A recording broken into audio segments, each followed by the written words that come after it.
Hello and good evening. Welcome back to the Tom Gronkowski Show, brought to you by the Sports Fan Base Network, Rhode Island.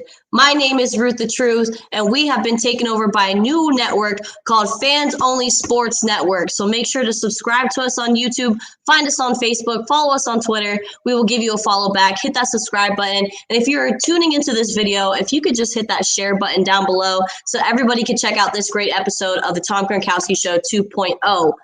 Well, my name is Ruth, and I hope everyone is having a fabulous week. It is Wednesday. Happy hump day to everybody. We've made it halfway through the week. I hope your week is going amazing. I'm going to be bringing in my co-host of the show, Coach Jay Morgan, to see how he's doing. How you doing, my friend? What's up? Welcome. Thank you. Thank you for holding things down since I was out of order last week and we couldn't run the episode because I was sick. Upper respiratory infection, no joke. Don't worry, guys. I didn't have COVID, but your girl was sick. If the week prior, I was taking care of my niece that couldn't go to daycare because she was sick, and whatever she had, she just passed on to me because that's what kids do. Kids go to daycare. They pick up whatever they find at daycare and they bring it home. So pink eye. I know a lot of parents out there that are tuning into the show. Coach Jay Morgan has experience with it as well, but that's how the cookie crumbles. But we are here. Welcome back. It's a Wednesday night on the Tom Gronkowski Show 2.0. Oh, yeah. Season 2, because guess what? We are 78 days away from the NFL kickoff. 78 days. I know that sounds like a lot, but I'm telling you, hot girl summer is going to be over before you know it. And preseason is just right around the corner. Coach Jay, how you doing? Welcome back. I'm doing good, man. You ready? You ready to bring the noise today? Honestly, man, I'm gonna be honest with you, man. That's what I look forward to is doing this stuff on Wednesday nights. I can't wait till we got to put on suits and get behind a podium and start doing it with TV cameras and all that in front of us. So people looking at us now and they see us, we in the house. They're going to be seeing us in the studio real soon. And then they're going to be like, hey, man, I was there season 1. Dude, we love your band. We ain't no band. No, but I'll be excited. This is what I look forward to. I'm trying to make sure that we ain't got to do nothing else except this. I wonder when people ask me, man, you got to go to work. Yeah, my computer right there. Yep. Where my computer's at is where my job's at. We also have a special guest that is joining us today. He is an NFL super fan that I got in contact with through Twitter. I'm telling you, Twitter is one of those amazing networking tools that I have ever used. Let me tell you, I have received a message for Indus news channel from Pakistan. And I did an NBA interview with them earlier this morning through Skype, and they put it live on their news channel. So Twitter is a beautiful thing, and we have Zeke. Twitter. You're about to what? I'm about to start messing with Twitter then. Yeah, I'm telling you, get your followers up. And I got a Twitter already, but I don't know how to do it. You just have to every day. You have to be committed. You got to retweet. You got to hashtag. You got to put in the work. You got to do those follow trains. I've noticed that doing a lot of follow trains is what helps you accumulate the followers. And our special guest today is always doing follow trains because he's very generous in the community of Twitter and trying to help people get followers. Welcome to the show. Hello, my friend. Hey, thank you all for having me. So I'm glad to be on. Is it Spoon of Zeke? Is that what you want to be called? Spoon of Zeke or Zeke Spoon? Does it matter? Zeke the Freak. You could just call me Zeke because that's what everybody calls me on Twitter. But I go by Spoon of Zeke. That's where you can follow me on Twitter. I host follow trains every day and really just kind of started off just trying to help people, and it kind of grew into its own little thing. And I've kind of become like the head of like follow trains for NFL, which is pretty cool. And I stay pretty committed to it. So, yep, you got to do it every day. I wake up 9 o'clock Eastern Standard Time and pop it off every day. And I've helped a lot of people go from like 151 for like 5 years to like where I'm at 10,000. Other people have gotten like a couple thousand out of them. And that's kind of what I do, and just try and help everybody grow because everybody's home and doing their own thing, and a lot of people don't understand how networking works. And I just kind of put it on steroids and made it free for everybody to try and help out. I'm hitting you up. I'm hitting you Yeah, up. for sure. No, I've been hopping on his follow trains for a little while now, and let me tell you, it works. You really just have to put yourself out there and be just willing to not get a follow back, which is not a huge deal. I mean, sometimes people take that a little over personal on social media, but hey, it is what it is. That's how the cookie crumbles. But welcome to the show. Now, obviously, you call yourself Zeke because you are a Dallas Cowboys fan, if that serves me correct. Yep. It kind of started, last off season, and I was like, man, like what's something that I would love to represent? And I was like, Zeke Spoon. Like he's always carrying a spoon when he scores a touchdown. So, like imaginary bowls of cereal. I like cereal as well. So I thought it would just be a really creative way, and it kind of just caught on. Like everybody knows Spoon of Zeke, and it's just. I mean, I would love to meet Zeke Elliott one day just because, that'd be really cool. But it just kind of started off as a joke, and it just kind of grew. Yeah, well, there you go. I mean, the Spoon of Zeke is a clear representation of the talent that is behind Ezekiel Elliott. Now, let's just jump right into some Dallas Cowboys conversation because I, too, am a Dallas Cowboys fan. I do have a soft spot for Tampa Bay, but I've been a Dallas Cowboys fan since I don't know, the beginning of time, basically. I was born the year that the Dallas Cowboys won the Super Bowl in '93 and when Elliott Smith was league MVP. So I guess that kind of just trickled to me, and I become a Dallas Cowboys fan. My family does as well. So we're going to be the Tampa Bay Buccaneers are going to be facing Dak Prescott and the Dallas Cowboys in week 1 of the regular season. Now, you have Dak returning after being out since week 4 of last season after going down against the New York Giants. Now, are you nervous at all, or what is your take right now on Dak Prescott coming back for his first professional football game, and he's going to be face Tom Brady and the best defense in the NFL? What is your take on that, Zeke? Well, I'm glad that it was a very clean recovery. I mean, we saw how Alex Smith had all those surgeries, and even though it was a very similar injury, he didn't have to go through that kind of recovery. I feel like his leg is actually back together, unlike Alex Smith, where I saw Aaron Donald jump on his back the first game he was in. And it kind of just really was shocking to me. But with Dak, he's coming back healthy. He looks great. I'm so pumped. He's going to throw for 7,000 yards. CeeDee Lamb's going to go off. It's going to be a great test, though. I've been saying that what Dallas's offense is going to do is they're going to cause Tom Brady to come out and play. And I feel like it's going to be a shootout because Dallas's secondary still isn't that good. And I feel like a very strong strength of Tampa Bay is their passing game. I feel like Tom Brady's going to have no problem dicing them up, but he's going to have to kind of keep up with the offense of Dallas, and they are loaded. And I'm really excited to see them this year, especially with Dak coming back. Yeah, I mean, Dak Prescott being out for the Dallas Cowboys last season kind of deflated the team from the very beginning of the season. I mean, he was putting astronomical numbers prior to him going down with that injury. So with him returning, we're hoping that he just slides back into his Dak ways. Now, I've always said it, and I'll say it again, Dak to the future for the Dallas Cowboys. Now, Jerry Jones made a great decision, finally gave him his contract, which makes him one of the top, if not, I think he is the top paid quarterback in the league right now over Russell Wilson. So with that being said, there are really, really high expectations for Dak Prescott and the Dallas Cowboys going into this season because we were dead last in our division. I mean, and that is probably the worst thing that you could be that could pretty much haunt your organization when you're going against the NFC least. Now, obviously, Tampa Bay is not in our NFC East division. Now,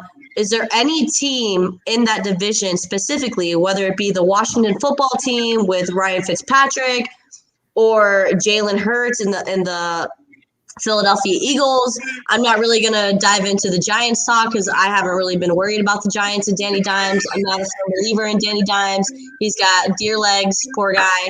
Who do you think poses the biggest threat for Dallas right now in the NFC East? I honestly was going to say the Giants because Saquon's coming back and their offense is built strictly upon Saquon. Danny Dimes was never supposed to be like the leader of that offense. He is strictly a game manager, and it's really embarrassing how he tripped up on that long run, but he had a lot of weight on his shoulders for that team. And I feel like, with Saquon taking a lot of the pressure off of him, he'll be able to shine in his own way. And then Washington with their defense, it's legit. I absolutely believe that they're going to be a great defense, but their quarterback situation, they got Fitzmagic. He's good for like 6 games, and there's 1 extra game this year, so that's not going to help them too much.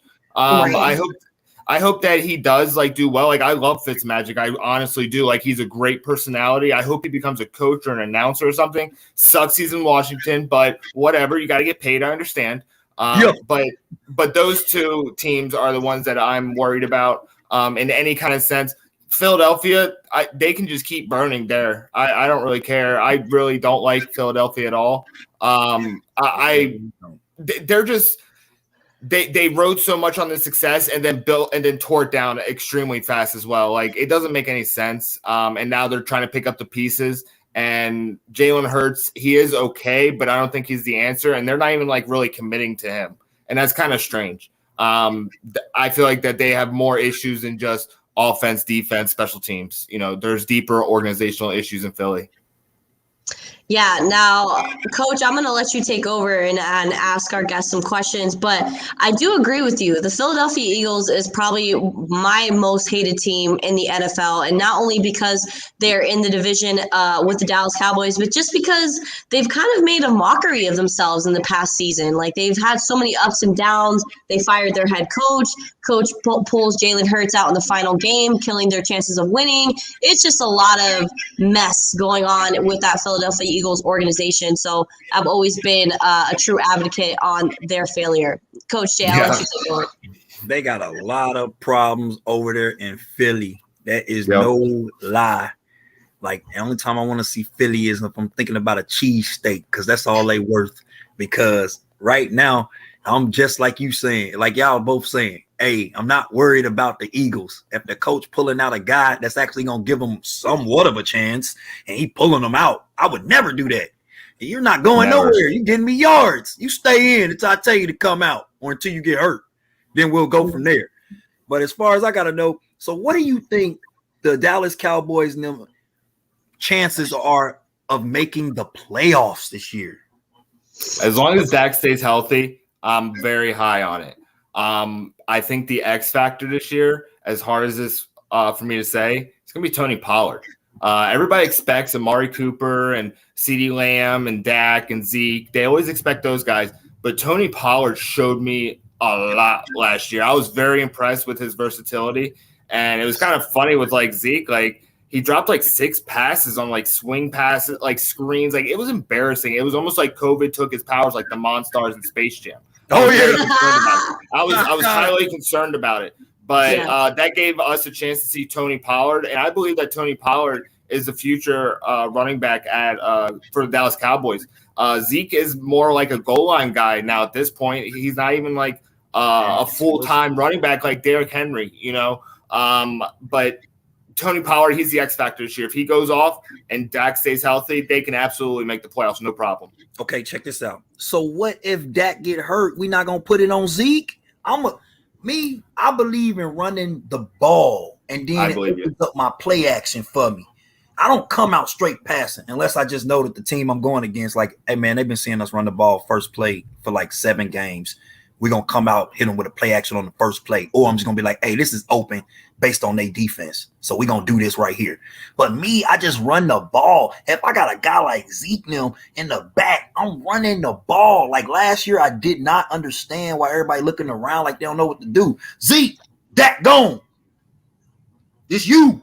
I want to see you jump up in that what is it, the donation place, the Salvation Army, and be I want to see that. Come on. Absolutely. You got to remember the OC of Dallas is Kellen Moore, who's a former quarterback. Yeah. And the way that the NFL is going, it is 3 wide, 1 running back. Most of the time is a scat back. And Tony Pollard is more of a scat back. Kellen Moore doesn't really care. And last year, you saw how there was a high focus on passing, even though that you had Ben DiNucci in, you had Andy Dalton in. But think about Amari Cooper. He still had like over 1,100 yards, I believe, receiving, and he had 4 different guys throwing to him. CD almost had 900 yards. That was as in his rookie year, and he was returning kicks as well. So I think that the offense is going more towards the spread offense, passing. Kellen Moore, you know, you basically overpaid. Like, I love Zeke. I love watching him play. I love running backs. I have a bunch of jerseys. They're all running backs. I realized that recently. And I love running the ball too, but that's not how the NFL is going. There's more 4,000, 5,000-yard passers and 1,000-yard rushers. So would you say that the Dallas Cowboys probably wouldn't be successful if they were kind of going for like the Tennessee Titans game plan, where it's kind of like Ryan Tannehill, you be a game manager, but get the ball in Derrick Henry's hands? I think if anything, if that were to happen this year, I think that Zeke, you know, I've been seeing a lot of his videos, and you got to really take that stuff with a grain of salt because they're playing against air a lot of times, and the NFL and air is different. So it's like that any level. It's like 300 pounds difference, you know? Absolutely. But like, if you watch Derrick Henry's videos, he is like doing a lot of strength training, a lot of balance. Like, you can tell he's really training to be like an all-time running back. Zeke was more doing like zigs and zags and in between cones and stuff. I don't think that he is actually the Batman of this team. He's the Robin, and he needs Dak to be there. I love Zeke, I really do, but he needs to go to a team that really focuses on the run. Like, I would love to see him in San Francisco. Him in that San Francisco offense would literally tear up all the records that Derrick Henry has been setting recently with his rushing team.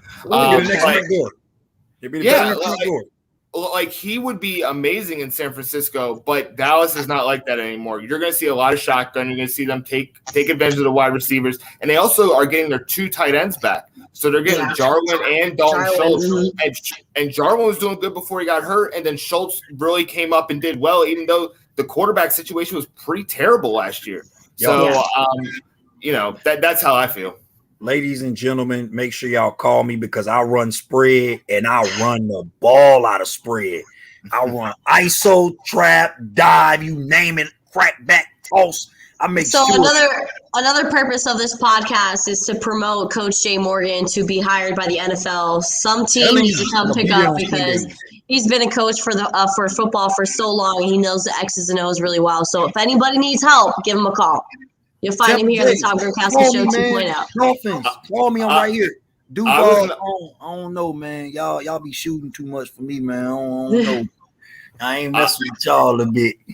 I'm a first team. I was a first team all county guard, offensive guard. So like, I love the power offense. Like, I understand, but like, when you talk about running the ball and spread, you don't want a running back like Zeke. You want a running back like Tony Pollard because it's more going to be towards the outside. It's going to be a lot more reading the offense.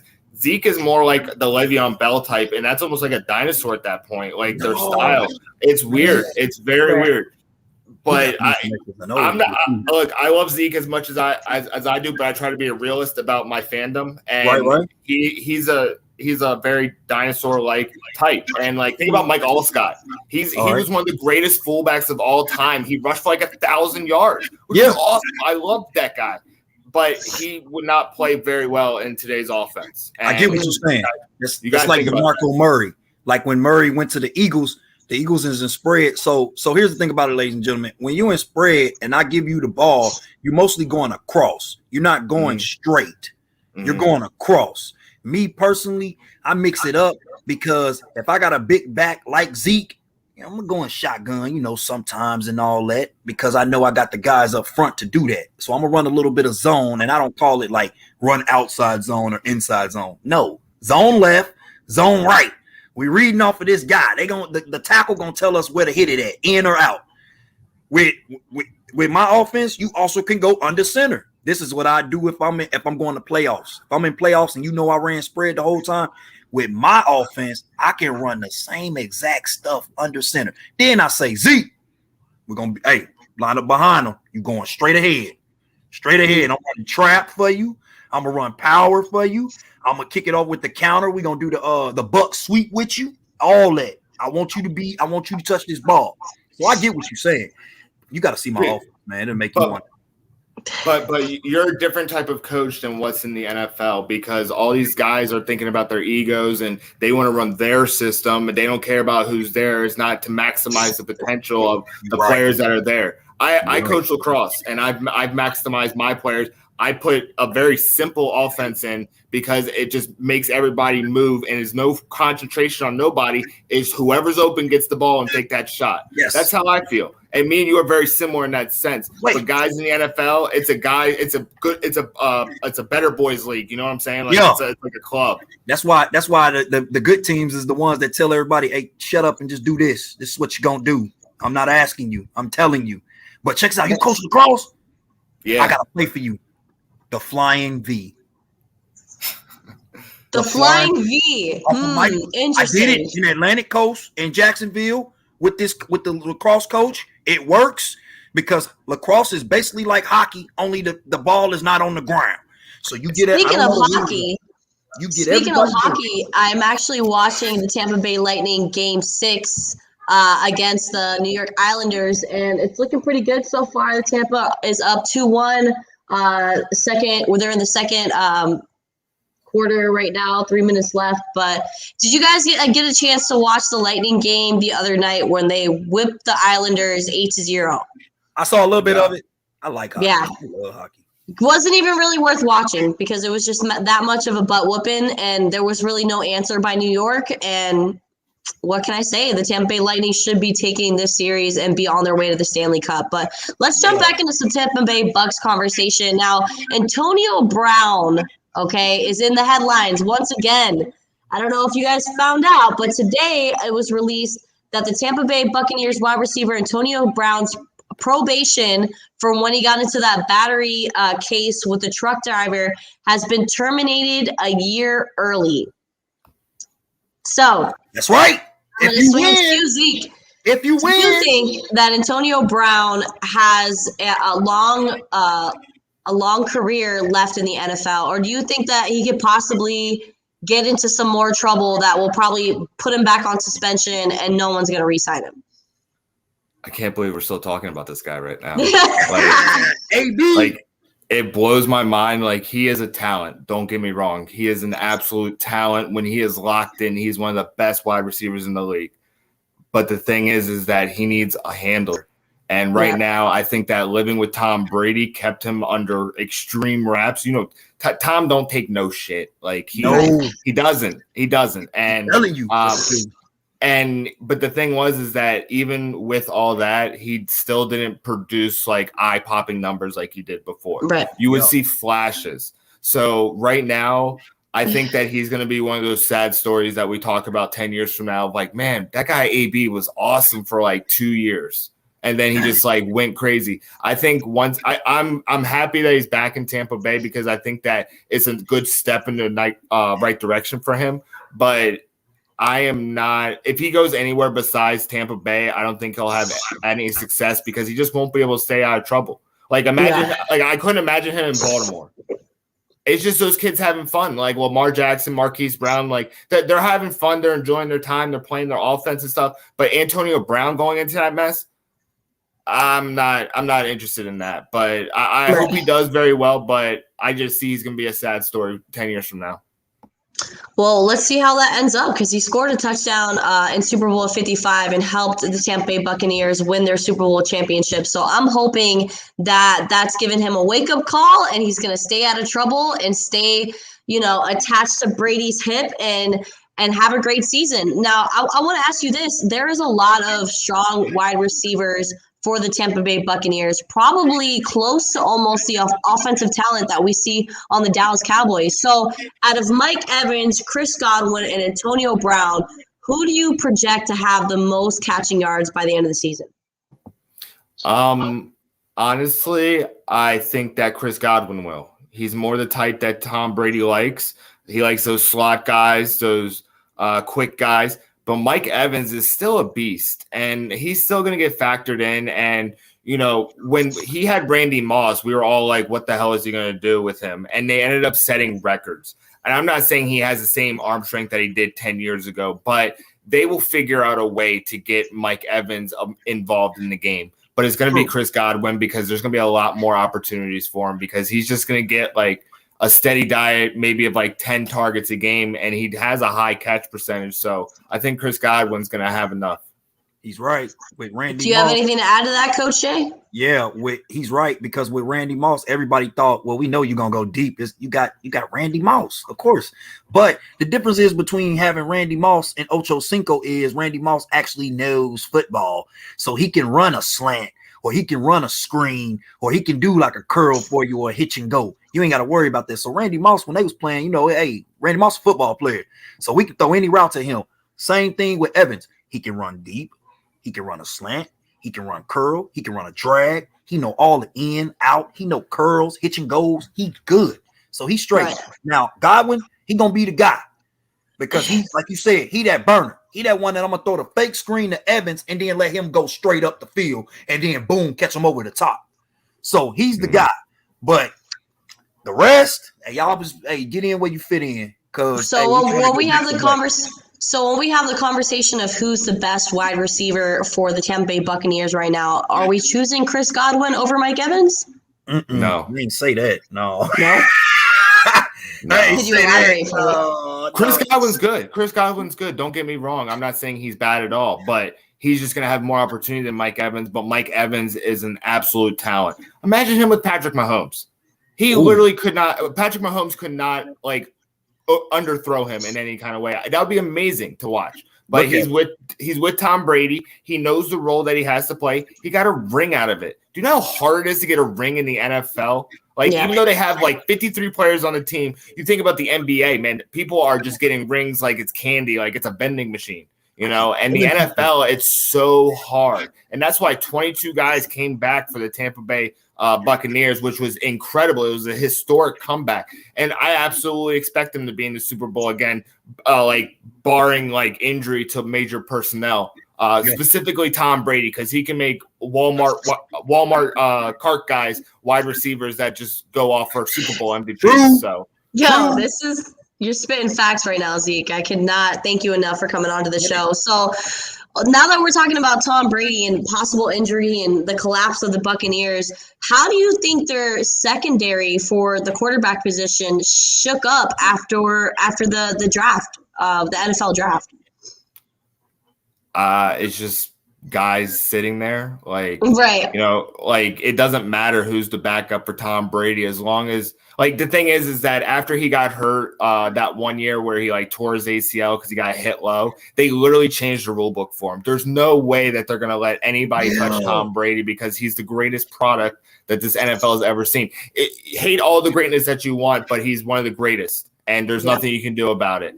And that's kind of how I feel. Like, I watched every Super Bowl that he won, and it was just like, man, like, how great is it to watch like someone so dominant? Like literally we're watching like the Michael Jordan of the NFL right now. Like that's how you got to kind of look at it in terms of rings. Like he just dominates. You got the ring. Like, and it's so hard to get in the NFL because he's literally not letting anybody get a chance exactly how Michael did. The only person who did it, Eli freaking Manning. That's and he has a 50% win-loss record. Like, it's just he's a weird quarterback, but he had the magic 2 years in a row. It was awesome. It was awesome to see he win those Super Bowls. Like I watched him, but Tom Brady, like it was kind of like Patriots had to fall once in a while, but they come back and are always in the AFC Championship game. It was awesome. Tom Brady literally just picked the teams like I'm going there, and honestly we could have called it from a mile away because TB, Tampa Bay, Tom Brady, like it's the same thing. Right. It goes hand in hand. Yeah, I was asked that question earlier today on the Bucs Report podcast where they asked me like, were the Buccaneers a surprise landing spot for someone like Tom Brady and what he brings to the team? And I said, honestly, I thought he was going to go to San Francisco. That was my biggest guess. I thought he was either going to go to LA or San Francisco. So when I saw that he signed with the Buccaneers, I was surprised. But I immediately, from the very jump of the start, when they said that Tom Brady was going to be signed with the Buccaneers, I said the Bucs are going to the Super Bowl and they're going to make history and be the first team to play the Super Bowl in their home field. And I said that from day one, and everybody called me crazy, and I was right. I didn't. So, Episode 1, we said it and kept going every episode. the only projection that I was wrong about was the 12-4 regular season record, and that's only because he didn't know it was 4th down against the Chicago Bears, and we should have won that game in Monday Night Football. What? Look, you gotta know that. With Tom Brady, it doesn't matter what the record is in the regular season as long as he gets a spot in the playoffs. Yes. And the thing is you got to realize that, like, when it's like September, October, he's really just warming up. He's stretching out, he's chilling, he's letting everybody else do the work. But when it comes November, December, he is locked in. And in terms of like San Francisco, I would have loved him in San Francisco. I was like, man, that is like the perfect team. But to be completely honest, the way that Tom Brady is and the way the teams were constructed that he's won with, Tampa Bay was kind of like the perfect pick. They were a quarterback away, and really that's what it was. Like, imagine Jameis Winston didn't throw like 10 less interceptions. You know, he's went 30 for 30. You go 30 for 20. Those are 10 more opportunities that you could have gotten a touchdown and maybe gotten a couple more wins. So, you know, Tom Brady's doing the thing, and it doesn't matter what the record is in the regular season. It's just get that spot in the playoffs, and he'll be good. That's right. So I wanted to ask you one more question before we get you out of here. Appreciate you being on. But does Brady have another 3 seasons under his belt, or do you think that knee is going to force him to hang up the cleats after this season?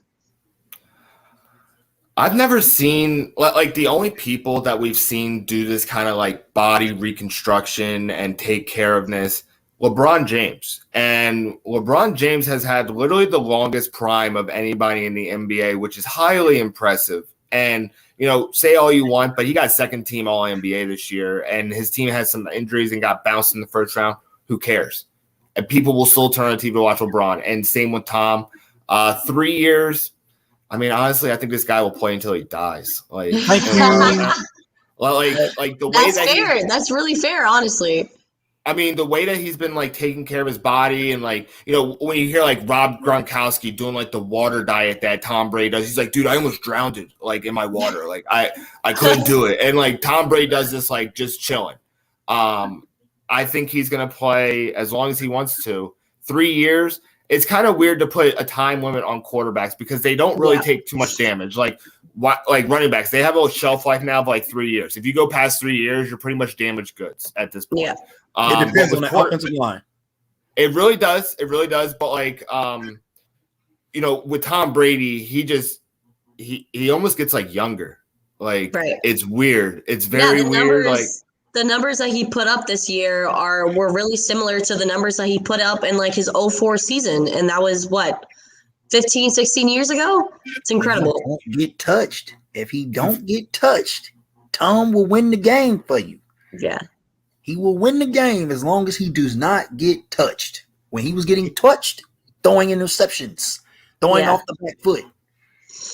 He has Tristan Wirfs there, who was like, I want to say he was like one of the best tackles in the game. Like he had a really great season. That's like perfect. As a rookie. As a rookie, like there's a very few. Like the past one was Quentin Nelson, the guard in Indianapolis. Like there's certain guys that just kind of just do it from the beginning and just stay that way. I know Tristan Wirfs has a very long career. He's a great tackle, and honestly, as he goes, as will Tom go. And that's kind of how I feel. 3 years. It's kind of like. I see 5 happening, and he's like 55. Like George Blanda, think about it. George Blanda was a punter, kicker, quarterback, and played until he was like 55.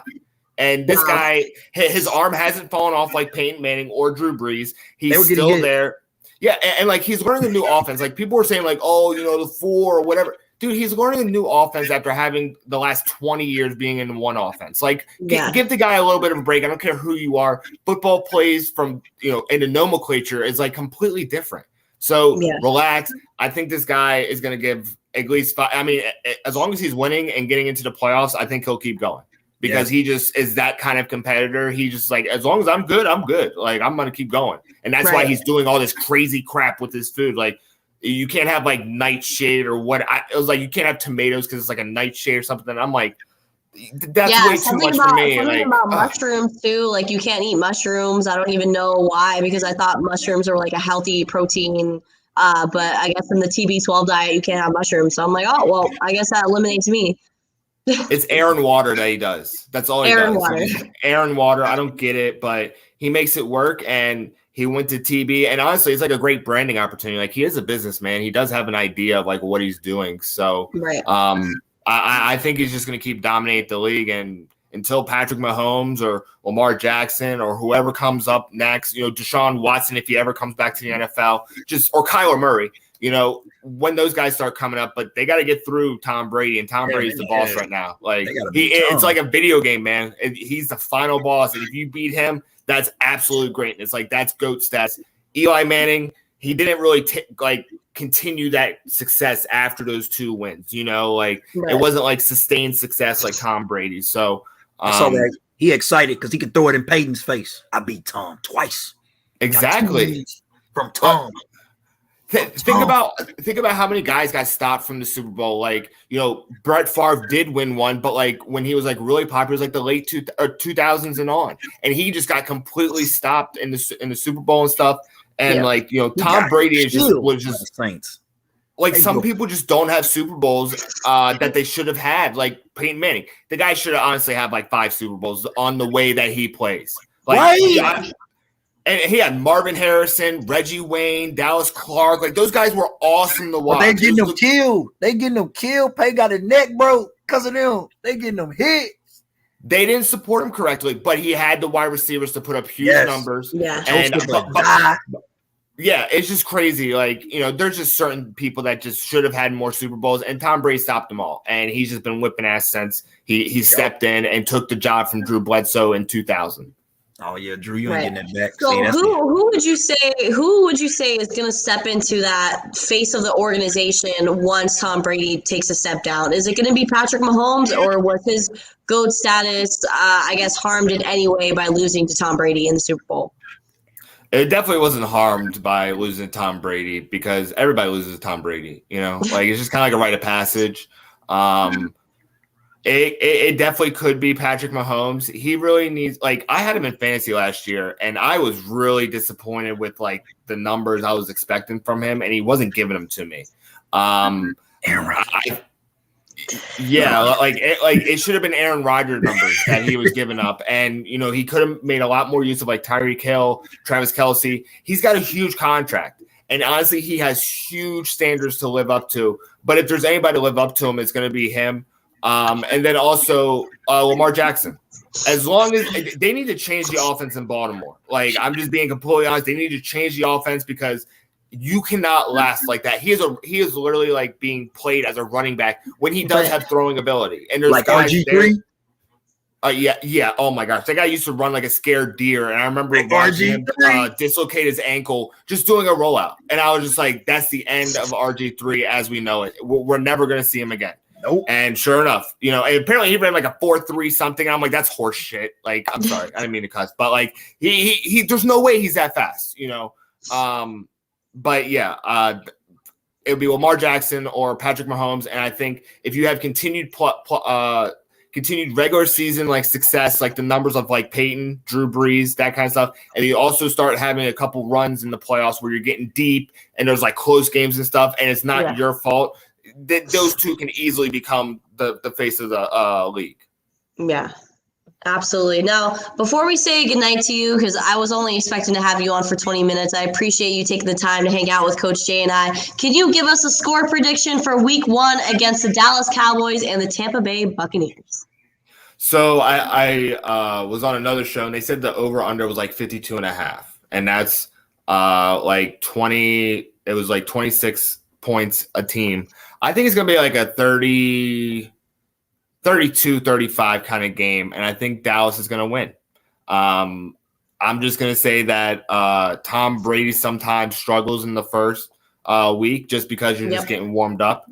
Mm-hmm. I think Dak's been like itching for this, and I think that he's just going to go balls to the wall. And I think that he's going to do everything. Yeah, he's going to do everything he can to just maul whoever's there. But it's going to be against a great defense. And I think he's kind of like itching at the bit, because if you're a quarterback in the NFL, you got to have that competitiveness and be like, you know what, I'm going to show this defense what I'm about. And even though I broke my leg last year, I'm still going to kill it. And I think it's going to be a 35-32 game.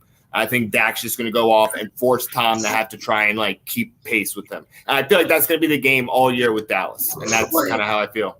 So let me ask this: so you think that the Dallas Cowboys secondary is going to come in there and match up against Tom Brady? Look, Tom Brady has like the worst. There was some stat where he has like the worst percentage of completions past 20 yards, and 20 yards is like safety material. Okay, and the corners, okay, you got to get past 20 yards, but you know what? You got Micah Parsons and you got Jalen Smith. I think Micah Parsons is going to be a lot faster than Jalen Smith. I saw Jalen Smith make like 150 tackles last year, and he chased every single one of them. He just cannot cover like that, but Micah Parsons can, and I think that. You know, even though the corners were picked in the first round right before Dallas's pick, that was a big bummer. But you know what? They kind of shifted pace, and with LVE being hurt all the time, picking up Micah Parsons is a great little consolation prize, considering there was no one else available in that spot for what they really needed. I wish they would have gotten like, you know, a Richard Sherman. That would have been a great person to have. Move him to safety or something. But what do I know? I just sit on my couch and play on Twitter. You know, but which Richard Sherman? Which Richard? The one now or the one that be like the Legion? They better alert the Legion. The leader. All right. I think that there are some corners in Dallas that can have future potential, and I think that having like a veteran in there just to be a voice in their ear that is on the battlefield with them. Thomas. Thomas. I don't need him or his brother to come to Dallas and cause a bunch of crap. I don't need any of that. Okay. Thank you. This is what you tell him at the beginning. Look at AB. Hey man, Bruce. Hey. What did he do? What did he do? What did he do? What? Earl Thomas? No, I'm talking AB. You're talking about AB. When he was doing the stuff off field, hey man, we don't need that crap, man. You make sure that you are doing what you're supposed to do, and you do it here, and we doing it this way. We ain't got time for no egos or nothing like that. Even when he's with the Patriots, Bill Belichick, like, hey man, shut your mouth. Don't say nothing.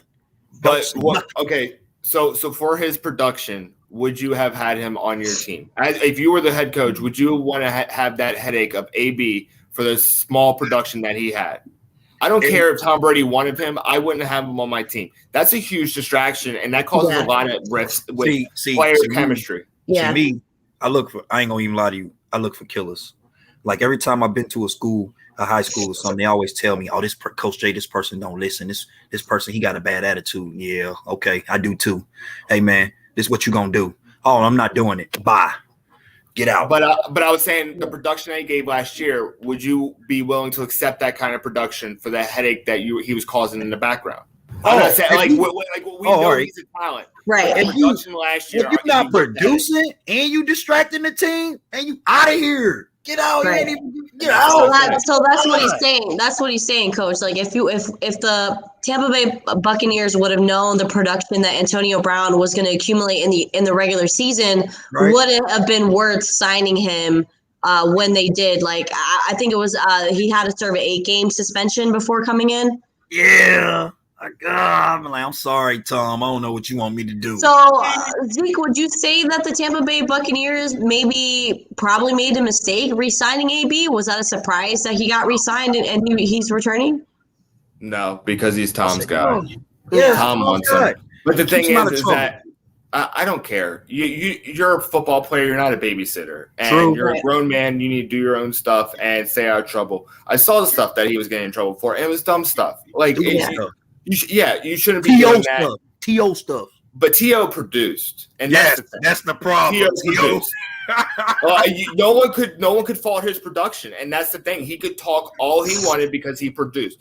AB has lost that privilege. I'm like, it's kind of like whatever, man. Like, you got to show me a year of like consistent play, stay out of trouble, and you produce on the field like you used to. Until then, you're a lost cause to me. That's right. And you just like they probably spent a couple million trying to keep him out of trouble, and he just produced what he did. That's awful. Like, he should have been higher than anybody because they put so much into him. And they're just trying to appease Tom. That's all it is. Tom gets his way. And this is like one of those concessions that Bruce Arians with his golf cap was like, give it to him. You know, I'll deal with that to have Tom Brady. I would do that for Tom Brady, but if he wasn't on Tom Brady's team and it was just him, no way. I don't know about and that, that's man. why. And right now, I don't think anybody would sign him because they're seeing what happened last year, how much of a headache he caused, the little production that he had, and Tom still wanted him back. I would tell him straight up, hey man, you ain't the Pittsburgh Steeler AB, so I don't know about that, man. Hey. Right, because it's definitely a roll of the dice when it comes to Antonio Brown. You don't really know what personality you're getting. Are you going to get the Raiders AB? Who wanted to close the locker room? Are you going to get the Pittsburgh Steelers AB where he was successful, but then kind of took a turn for the worse and turned against his own teammates and coaching staff? It's just a lot of headache with that. But I mean, who else but to keep him in check than Tom Brady? And like Zeke said, Tom gets his way. So I appreciate Zeke coming onto the show. Let everybody know where they can find you on social media before we say goodbye. You can find me at Spoon of Zeke on Twitter. I got a Dallas Cowboys helmet. You can also search NFL Follow Trains hashtag in Twitter, and my follow trains are always there. It's up to like 275, 300 people a day. I cause a lot of people to get limited because we're doing stuff too fast, but it's all good. It's just a little bit of time. So you can always come through the follow trains. I'll try and help you out as much as I can. Any questions, just always a DM away. Definitely hit you up. Over 10,000 followers on Twitter. So make sure you guys give him a follow and he will give you a follow back. Thank you so much, Spoon of Zeke. You enjoy the rest of your night. See you, man. That was a good guess. I'm glad that I got him on. I saw him post something on Twitter hey guys, I'll help anybody out that needs help with their show. And I DM'd him so quick, yo, come on our show, please. We need you. So he had a lot of great insight, but we do have to take our first commercial break. We were supposed to take one at 30 minutes and we're already 51 minutes in. So we will be right back on the Tom Gronkowski Show. Pharmaceutical company Prevacus says their new concussion medication Prevacol helps repair nerves and promote cell growth. We can get the drug in the brain in less than 5 minutes. And our plan is when we get that diagnosis on the field of play, give the drug nasally, get it in the brain quickly. When it gets in the brain, it actually gets into the nucleus of your brain cells, and it reduces swelling, inflammation, and oxidative stress at the same time. When Jake and I first talked about this many years ago, one of my first questions was, will this help me? And he goes, no, this is for treatment immediately when a concussion or you think a concussion has occurred. The acute problems that exist later on in life, if we can take care of these at an early age and start getting some of these things to our children and grandchildren, and I think we can make this game, our game, football, a safer place. And so the whole goal is we're trying to make the game safer. And so Odyssey and this drug, we believe, can be a game changer in so many different ways. Yes, on the football field, in the game of football, because that's where my passion lies, but also in the game of life.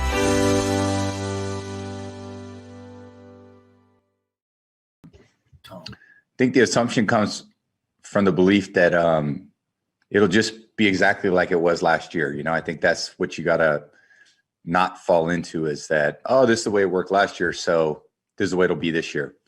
And the reality is everything's different. And,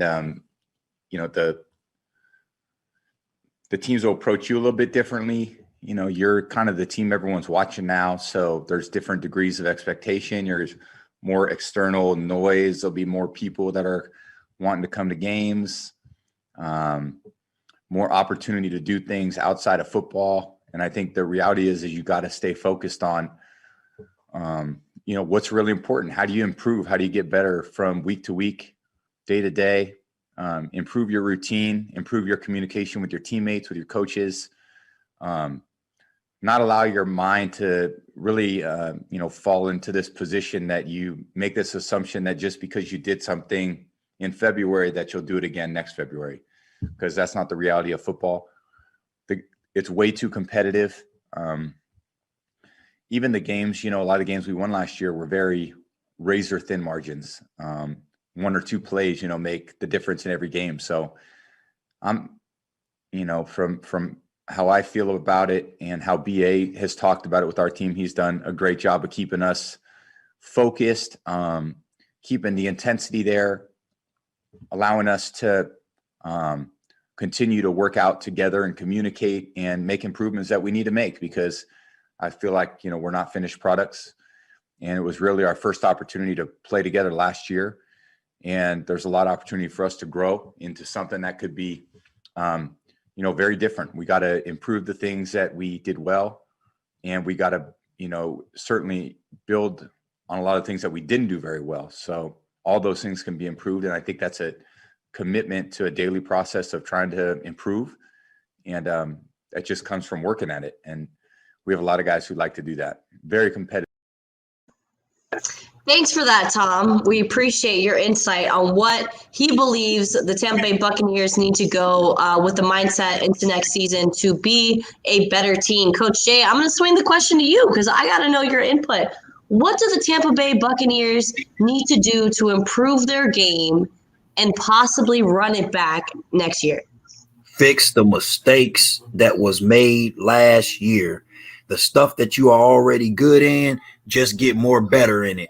The stuff that you need to do when it comes to when you did not have the stuff that you was doing bad in, that's the stuff that we got to fix. So that way we don't come around no problem. I couldn't agree with you more. There isn't a lot of holes in the roster. It seems like they did a great job during the offseason and the NFL draft to plug in those holes to make sure that there is depth. But do you think that there's any position specifically with the Tampa Bay Buccaneers that they could possibly improve on, or maybe go find somebody in free agency? Does anybody come to mind? What are you thinking, Coach? I hope that the draft picks that they got, because they need to fix that defensive back group like real. Because the defensive back group, remember all last year I kept saying it like, hey man, they sketchy to me. I don't trust them like that. But they end up winning. The consistency was not there. It was not there at all. Mm-hmm. So that's what I'm saying. They need to make sure that they fix the defensive backs. Mm-hmm. As far as like everything else, like I said, we just need to get better, because like Tom just said, when you can't come in here expecting, we gonna do what we did last year. No, you don't think like that. Do you know how many teams is at home over here like got Tom Brady always on my mind when I'm rolling through the east side? Wanna see you. I want to see you. We trying to come in and blast up like queso. Come on now. We want you, Tom. So you cannot go in there thinking, we're going to do what we did last year. No, it's about getting better. Even if you've been winning championships from championships to championships, every championship coach, every championship player that I know will tell you, oh man, the next year it was harder, because everybody want to get some get back. Who doesn't want to get some get back? I've lost the people. Man, I want to get back at some people. Come on now. Got to get that get back. Absolutely. The Tampa Bay Buccaneers probably have the biggest bullseye on their back that the NFL has ever seen, because not only did Tom Brady beat the odds, but he beat the whole NFL with a brand new team with no OTAs. So I know that's got the league stirred up. First year. I know that's got the league stirred up. That's got some, defensive mind coaches getting, trying to get down to their game plan to figure out how to stop Tom Brady and his supporting cast. Now, you have to hit him. So they did something special today. I don't know if it was today or yesterday. It might have been today. They signed Joe Tyron, the linebacker that they picked up in the NFL draft. They signed him to a 4-year deal worth almost $11 million with the 5th-year team option after the 4-year rookie deal. Now, how excited are you to see that the Buccaneers are making some moves defensively just for depth? It's not something that they were missing, but just adding depth. I love it. It's more bullets in the arsenal. More bullets in the chamber, especially you got a pass rusher like that. I can be rotating my guys up front. Keep them fresh. Hey, get after somebody. First one to the quarterback, get a cheeseburger. That's what we used to do in high school, me and my boy. But hey, first one to the quarterback, you gotta buy me a cheeseburger. All right, bet. Because that's when it was actually $1. When they was actually $1 double cheeseburgers. Right. Hey, bribing with food is always a way to get my attention. So I can totally understand when these 200-pound plus guys are looking to get some food after the game. So, yeah, I mean, and he also has a great linebacker or pass rusher to learn from, Shaq Barrett. Now, would it be a stretch to say that Shaq Barrett is probably the best pass rusher in the NFL right now? He got the ring. Everybody on that team the best right now. You got the ring. Right. I don't care what nobody say about stats and nothing like that. Oh, well, what you mean, man? He be doing this on third down. No, he got the ring right now. He's the guy. He's the guy. Like I tell kids, I like that attitude. I totally understand where you're coming from. When somebody is a champion, they are the best at obviously whatever they're doing because they're a champion. So you knock them down off the pedestal. And I mean, if you're able to apply the pressure that they did continuously on Patrick Mahomes throughout Super Bowl 55 from beginning to end in a 3.5-hour game, you deserve to be named as the number one pass rusher in the league. So Shaq Barrett will be a great mentor for the new Joe Tyrone that's going to be joining the squad, and he is permanently locked in with the Tampa Bay Buccaneers for the next 4 years. So they're good. It's been great. We've been making a lot of and OTAs have been looking great. I've been looking up what's her name? Casey Phillips on Instagram. She is the Tampa Bay Buccaneers reporter, and she's been putting up a lot of great insight on the OTAs and the training camps that have been accumulated with the Tampa Bay Buccaneers. And BA and Jason Light, let me tell you, those men are walking around with their chest puffs out. Say it with your chest. They are running it back. Yeah, they're going for two. Oh yeah. Everybody know the expectations. So if you're a rookie or something like that, and you think this is a joke, or you think it's a game, what you think we out here making fun? You think this is a game? No, you think it's a game? We in the game. We got to cook it, cut it, bird game. Come on now. Come on now. We ain't playing around with nobody. This real. Like, man, we just got a ring. If I was there, I'd be like, you see this? Do you want this? Yeah. Then I need you to hurt right now for it. Don't come in here. Oh, I did this in college. I don't care. Man, where your ring at? Oh, you don't have one. Okay. You got one of these? Get you one of these. That's why I used to say in the house all the time. Get you one of these. Okay. Bring it home. Bring it home. Don't let me down. Man, this is real. This is real in the field. And they know, hey, every person that got drafted to that team or came over to that team, you know what the expectations are. Shoot, they knew the expectations last year when they all came over to the team. Look at Shady. Shady ain't done nothing. Not nothing. Shady McCoy, my friend. I love Shady. But Shady ain't done nothing. He got 2 rings with the Chiefs the first year, and then the next year he go to Tampa Bay. You ain't seen Shady in a minute. I saw him at the end of the Super Bowl. Hey, I'm like, he got pads on? Was he going to play? No. Everybody know what the expectations is. When you're around Tom, period. If I was playing a flag football game and Tom Brady was playing as the quarterback, because I played with Jim Sorgi now before. If Tom is playing there, if I show up, I'm like, hey, I know what the game plan is, Tom. We're here to win. Yes. Okay. You can talk football terms to me. I understand. You want me to chip and go?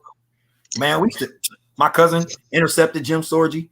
I sacked Jim Sorgi, and we became very good friends with him, drink beer with him and all that after the games on Thursdays. So I understand you got a competitive quarterback coming around. Tom Brady, he sets the tone when he walks in the building. Shoot, when he hits the parking lot, everybody out there playing around and they see Tom pull up, everybody get quiet like, hey, it's for real. Hey, it's time to work. Let's go. So they know that. They know what it is. When you're coming in on a roster that just won a championship and they had all 22 starters returning back to that roster, you got to play your best to be able to have an opportunity to win or play for a championship team. To have an opportunity to play along Tom Brady, that's not going to be handed out. Is that historical with the 22 coming back?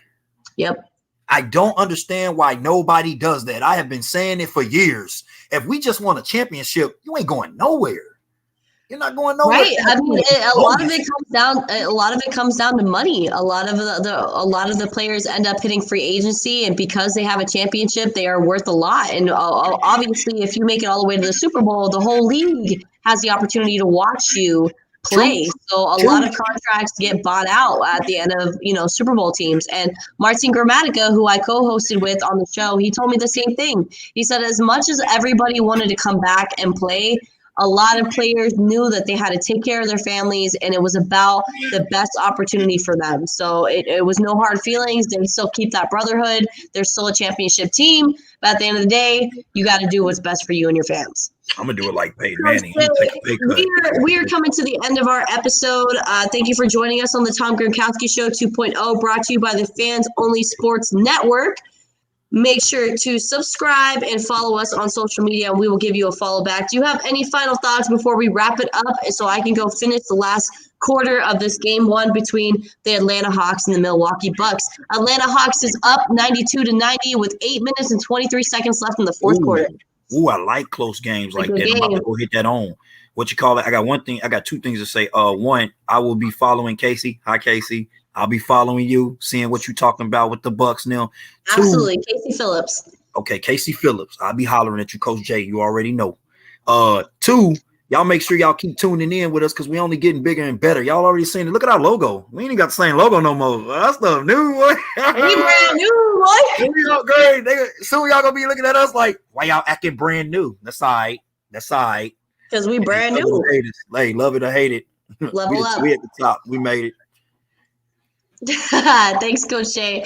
It's been a pleasure doing the Tom Gronkowski Show with you tonight, and we will be back next Wednesday at 9 p.m. Don't worry, if you don't catch us live, go onto the Fans Only Sports Network Facebook page, Twitter page, Instagram, wherever your social media pleasures lie, you could find the